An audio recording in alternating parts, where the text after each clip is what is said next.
Récemment, sur un projet qu'on a mené au Havre, on a questionné quelques personnes sur l'usage qu'ils faisaient du nouveau service. Et les retours qu'on a eus, c'est merci, votre service, il a changé nos vies. En l'occurrence, c'était une personne qui faisait 45 minutes à pied pour aller travailler. Il n'avait pas de voiture. Et ce service, aujourd'hui, il l'utilise tous les jours. Et pour un trajet qui dure maintenant 10 minutes. Je me souviens aussi une autre année où on travaillait sur un transport pour personnes à mobilité réduite. Et une maman qui me disait, là aussi, si vous n'étiez pas là, on ne saurait pas comment faire pour nous organiser dans nos vies familiales. Donc oui, ça, c'est des éléments qui me touchent, pour lesquels qui me font lever le matin et qui donnent du sens.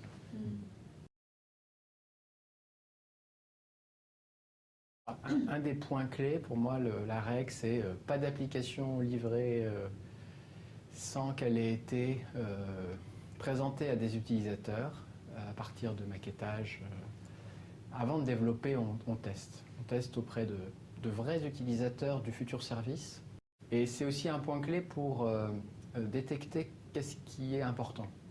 On se fait plein d'idées avant de développer des applications sur on a tous nos convictions pour dire ça, il faut absolument telle fonction. Et puis, on dépense beaucoup d'argent pour les faire et puis on se rend compte qu'elles ne sont jamais utilisées. Donc, mieux vaut prendre le temps au départ pour sentir le vrai usage et non pas se projeter.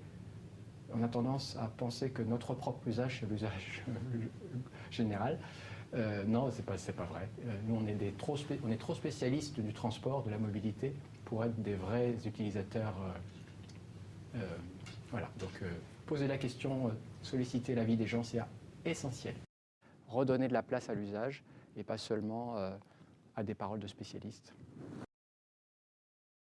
Le fait de pouvoir se réajuster régulièrement en mode agile, c'est vraiment la clé, en effet, de la réussite, de l'adaptation des solutions qu'on propose aux utilisateurs.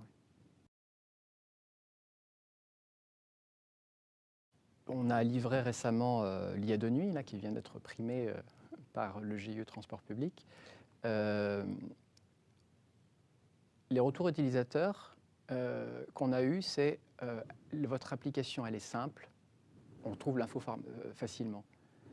Là, je me dis, ça veut dire qu'on a bien fait ce travail que je décrivais auparavant, qui était de recueillir les besoins des gens et de les confronter justement aux différentes maquettes qu'on envisageait de développer. C'était en mars dernier.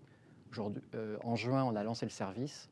On fait une enquête en septembre, les gens sont contents. Voilà, donc là, je pense qu'on a la validation qu'on a fait à peu près du bon boulot.